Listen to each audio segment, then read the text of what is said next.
이걸 먹어라, 이거 먹지 말아라, 이것도 중요한데 어떻게 먹느냐가 정말 중요하거든요. 그래서 음식을 먹는 순서가 있습니다. 음식을 먹는 순서대로 잘 드시게 되면 크게 문제가 없어요. 내가 먹고 싶은 거 다 드셔도 괜찮아. 그런데 그 순서를 못 지키고 또 어떻게 먹어야 될지를 모르니까 문제가 생기는 거예요. 그래서 제일 먼저 드셔야 될 것은 식이섬유, 섬유질이 많은 것부터 먼저 드시는 것이 제일 좋아. 섬유질이 들어있는 것들을 많이 섭취하는 것이 이제 첫 번째 여러분들이 하셔야 됩니다. 그러면 섬유질은 자 여기 세 가지에 들어간다고 하면 탄수화물이에요.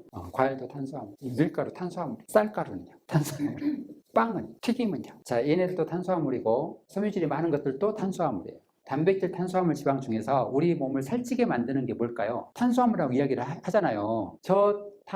탄수화물을 적게 먹고 지방은 많이 먹고 단백질도 먹고 고기만 먹고 안 싸 먹으면 비만이 안 된다 이렇게 이야기를 하고 있어요. 얘네들은 단당류입니다. 당이 그냥 하나, 그리고 당이 두 개가 붙어 있는 게 2당, 당이 이제 3개 이상 붙어 있으면 다당류라고 해요. 그러면 우리 몸에 가장 빨리 흡수가 되는 게 뭐겠어요? 단당이에요. 탄수화물이 들어가서 단당의 탄수화물이 들어가게 되면 포도당이 돼요. 그럼 포도당을 우리 몸에서 가장 빨리 에너지로 쓰는 게 포도당입니다. 그 에너지가 떨어진다고 하면 가장 빨리 포도당을 만들어낼 수 있는 것들을 섭취하시면 된다. 2당이나 다당은 시간이 걸리니까 바로 에너지로 못 씁니다. 단당으로 되어 있는 것을 드시면 빨리 에너지로 쓸 수가 있겠죠. 그럼 포도당이 만들어져서 에너지로 썼습니다. 나머지 에너지가 있잖아요. 이 여분의 에너지를 간에 저장을 시켜요. 글리코겐이라고. 그 다음에 어디에 저장을 시키냐? 지방에 저장을 시키게 됩니다. 그러니까 먹은 만큼 얘를 써버리면 괜찮은데 100을 만들어냈는데 70만 썼어요. 그러면 나머지 30%는 간에 저장, 그리고 지방의 저장. 그래서 이제 살이 찌는 거예요. 포도당이 많이 분비가 되게 되면 얘네들을 쓰기 위해서 우리 몸에서 췌장에서 인슐린이라고 하는 애를 분비를 시키잖아요. 이 인슐린이 분비가 돼야 되는데 계속 얘가 많이 들어오게 되면 또 많이 만들어지게 되면 췌장에서도 계속 인슐린을 분비를 시켜야 됩니다. 그러면 인슐린은 호르몬이잖아요. 호르몬이다 보니까 다른 쪽의 호르몬하고 또 불균형이 일어나요. 자, 그러면 탄수화물을 섭취를 하실 때는 일단은 먼저 섬유질이 있는 것을 먼저 섭취를 하셔야 당 수치가 올라가지 않습니다. 그래서 이 섬유질이 중요한 게 뭐냐면 우리 몸에 있는 식품 첨가물들 있잖아요. 또 안 좋은 독소 물질들 이런 것들을 밖으로 이렇게 딱 잡아가지고 끌어내는 역할을 해요. 그래서 식품 첨가물이라든가 이 독소 물질을 배출하는데 아주 중요한 역할을 식이섬유가 하는 거예요. 그래서 식이섬유가 들어있는 것들을 먼저 드시는 것이 독소 배출에 가장 효과적이다라는 것을 꼭 기억을 하시고, 탄수화물을 나중에 드시는 것이 아니라 일단은 먼저 드시는 거예요. 그 다음에 두 번째로 드셔야 될 게 지방, 그 다음 마지막에 드셔야 될 게 단백질, 이제 이렇게 가는 거예요. 근데 이제 많은 사람들이 그러죠. 음식을 드시는데 뭐 야채나 과일을 먼저 드십니까? 진짜 몸을 생각한다고 하면 이것부터 먼저 드셔야 돼. 이걸 먼저 드시는 게 아닙니다. 여러분들이 알고 있는 탄수화물을 잘 생각을 하셔야 돼. 얘네들은 복합 탄수화물이고 얘네들은 단순 탄수화물이에요. 그래서 무조건 탄수화물은 안 좋다 이게 아니에요. 어떠한 탄수화물이냐 이거에 따라서 틀린 것이지 탄수화물이 살찝니다 이건 아닌 거예요. 그러면 탄수화물이 살찐다라고 하는 것은 어떤 탄수화물 때문에 그래? 이 단순 탄수화물 때문에 그러는 거예요. 그럼 옛날 사람들은 지금 사람들에 비해서 단백질 더 많이 먹었겠어요? 탄수화물 섭취량이 훨씬 더 많은데도 불구하고 살이 안 쪘어요. 근데 요즘에는 이제 그러잖아요. 탄수화물 많이 먹으면 살찌니까 안 먹는다. 그래서 살 빼려면 지방하고 단백질만 먹어. 그래서 고기도 어때? 고기만 집어먹어. 그래서 살 빠진다고. 살은 빠지겠죠. 살은 빠지는데 건강하겠냐라는 거예요. 황제 다이어트가 어떻게 하는 건지 아시죠? 다른 거 다 안 먹고 고기만 먹는 게 황제 다이어트입니다. 그럼 왜 황제 다이어트를 생각을 했을까요? 호랑이나 사자가 육식만 하잖아요. 그런데 얘네들 중에서 뚱뚱한 애들이 없어요. 배도 홀쭉해. 그래서 얘네들처럼 먹으면 배가 홀쭉하겠구나 생각을 해서 단백질만 먹으라고 한 거예요. 그게 황제 다이어트예요. 근데 내가 그렇게 시작을 하면 절대 나는 그렇게 되지는 않습니다. 언제 될 수 있느냐? 한 3대 정도 유전적으로 3대. 그러니까 내 자식들, 그 다음에 손자, 손녀들한테까지 가면 그렇게 될 수가 있어요. 체질적으로. 손자, 손녀들은 살은 안 찌는데, 이제 왜냐하면 체질적으로 그렇게 가니까. 그런데 어떻게 돼 있어요?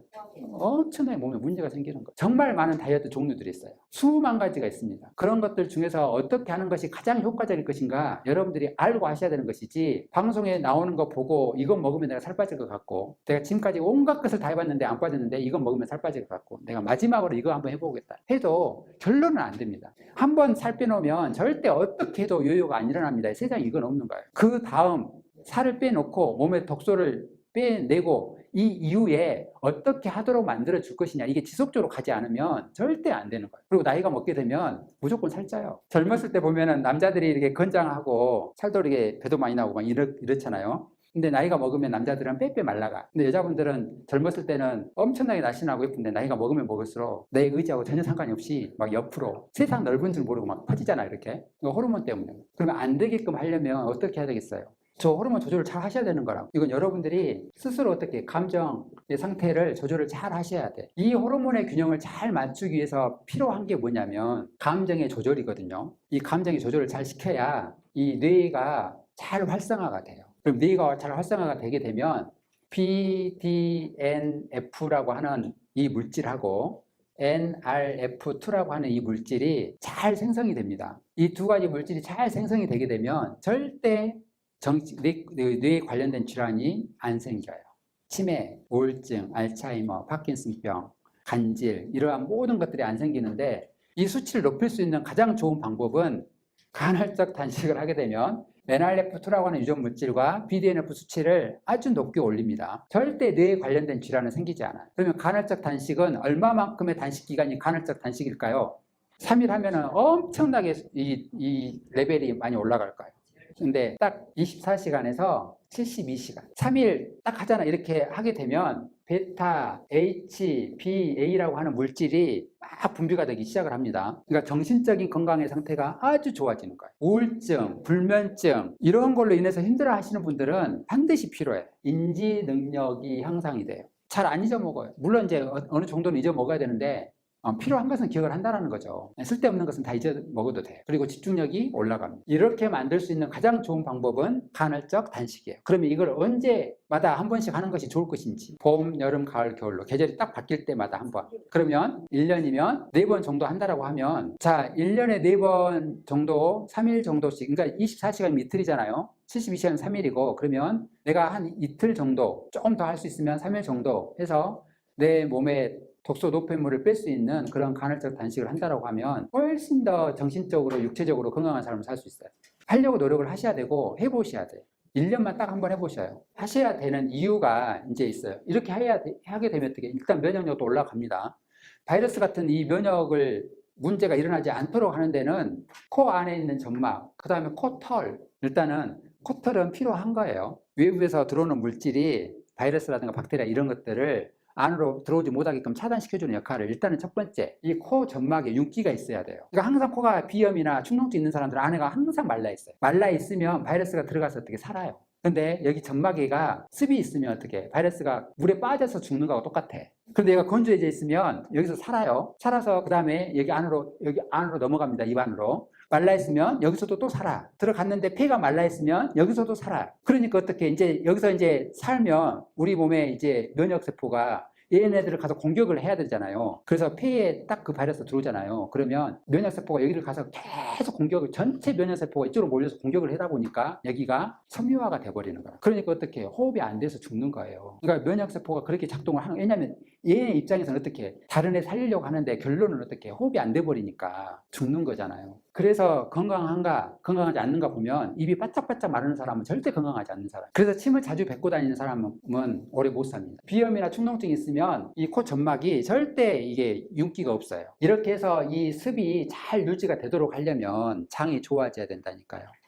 장이 좋아져야 이 습이 잘 유지가 되고 코 점막에도 문제가 안 생깁니다. 그래서 제가 아까 말씀드렸던 오신채, 매운맛이 나는 것들, 이런 것들을 많이 섭취를 하시고 유산균도 많이 섭취를 해서 장내 미생물의 상태를 균형을 잘 맞춰주는 것이 필요하다는 거예요. 단백질은, 면역 유지에 단백질은 필요합니다. 반드시. 왜냐하면 면역세포가 다 단백질로 되어 있거든요. B세포, T세포, N기세포 이런 것들이 다 단백질로 되어 있어요. 그래서 단백질을 섭취하는 것은 필요합니다. 그런데 이 단백질을 많이 섭취를 했을 때가 문제인 거예요. 제가 좀 전에 말씀드렸던 단순 탄수화물 있잖아요. 단순 탄수화물이 빨리빨리 포도당으로 만들어지는데 이 포도당이 다 안 쓰게 되면 문제라니까요. 안 쓰게 되면 얘가 뭐가 돼? 당화 반응이 일어나야 되고 또 산소하고 결합이 되니까 산화 반응이 일어납니다. 당화, 산화 반응이 빨리 일어나게 되면 세포에 문제를 일으켜요. 그래서 이 당화하고 산화가 빨리 일어나는 것을 최종 당화삼물이라고 합니다. AGE.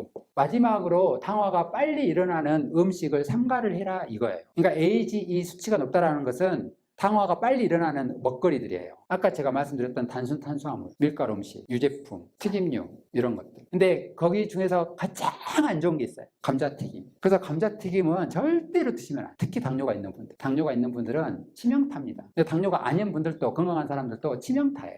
감자 자체가 딱 안 좋다라고 이야기를 하기는 좀 애매모호해요. 그닥 좋은 건 아니에요. 감자는 또 유전자 변형을 시켜놓은 거예요. 그래서 원래 감자에도 그냥 감자 이렇게 통으로 그냥 하나만 열렸는데 유전자 변형을 시켜서 그 줄기로 어떻게 줄줄이 열리게끔 만들었다. 그래서 사실은 그 감자가 오히려 뭐 그닥 뭐 좋다라고 이야기는 할 수는 없어요. 근데 이걸 가지고 또 튀겼잖아. 그래서 전분이 상당히 많습니다. 바로바로 이 당화가 일어나 버리니까 문제가 많이 생겨요. 그래서 감자튀김은 진짜 당뇨가 있는 분들은 진짜 드시면 안 돼.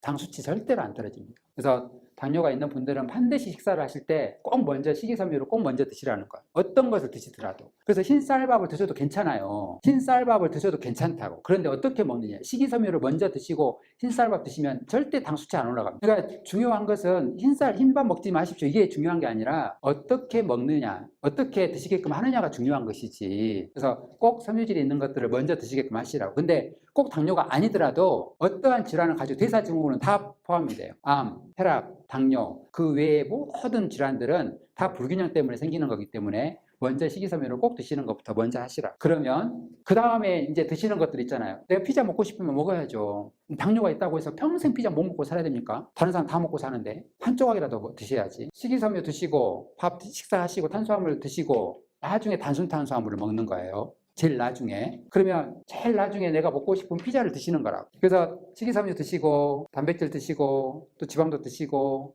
여기서 이제 복합 탄수화물 드시고 이렇게 해서 나중에 튀김류도 좀 드시고 피자 드신다고 하면 얼마나 먹겠어요? 많이 못 먹어요. 그래서 이렇게 해서 드신다고 해도 그렇게 당 수치가 올라가지 않습니다.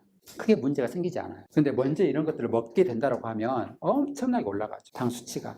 그러니까 스스로 깜짝깜짝 놀라잖아요. 그래서 어떻게 또 약 드시고 맨 피 빼보고 약 먹고. 자, 이렇게 해서 예를 들어서 공복 혈당이 됐든 식후 혈당이 됐든 150, 180 올라가도 안 죽습니다. 절대 문제가 생기진 않아요. 이 정도 가지고. 그러니까 이 수치에 대해서 너무 그냥 강박관념을 가지고 계시면 안 돼. 혈압도 마찬가지예요. 120에 80이라고 하는 이 수치가 나이가 20이어도 30대여도 40대여도 120에 80이에요. 이제 태어난 애도 120에 80이에요. 그러면 20대나 예를 들어서 60대나 120에 80이라고 하면 이게 밸런스가 맞아요? 안 맞아요? 맞아요. 이것도 불균형이잖아요. 안 그래요?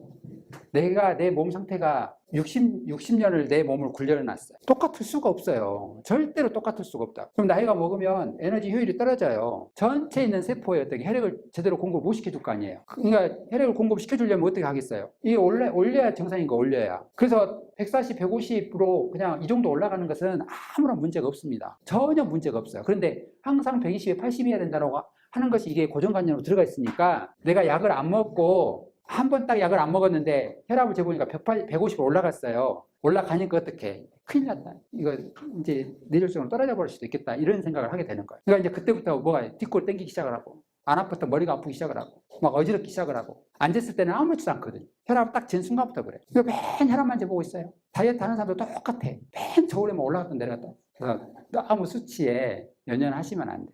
그래서 그냥 괜찮다라고 생각을 하시고 마음을 좀 편안하게 하면 아무런 문제가 없습니다. 180 돼도 아무런 문제가 없어요. 그래서 이러한 수치를 정해놓고 거기에다가 나를 항상 넣는다라는 거 이게 자체가 문제인 거예요. 그래서 양방의학의 가장 큰 문제 수리학 숫자로 인해서 많은 사람들을 이게 딱 제압을 해버리는 거예요. 모든 검사 임상참고치를 정해놓고 거기에서 벗어나면 다 문제예요. 안에 무조건 들어가요. 그래서 그렇게 만드는 것 자체가 사실은 스트레스를 너무 많이 받게 합니다. 암이 일기면은 살고 말기면은 죽을까요? 말기여도 살아요. 일기여도 잘못하면 죽는 거고. 그래서 내가 어떠한 생각을 가지고 있느냐. 그래서 절대 그냥 진짜 말 그대로 내가 욕심을 많이 부리면 절대 살 수가 없어요. 다 좀 내려놓고 그냥 좀 편안하게 좀 있어야 되는데 근데 어쩔 수 없이 다 이 생을 떠나야 됩니다. 근데 떠나야 되는데 그때까지 내 몸을 어떻게 만들 것이냐. 이게 이제 핵심인 거죠. 근데 그것의 가장 기본은 그냥 내가 평상시에 그냥 해온 것들 그리고 내가 먹는 먹거리를 어떻게 하고 또 얼마나 잘 영양을 공급을 해주고 독소가 쌓이지 않도록 어떻게 해야 될 것이냐 이것만 그냥 하시면 되지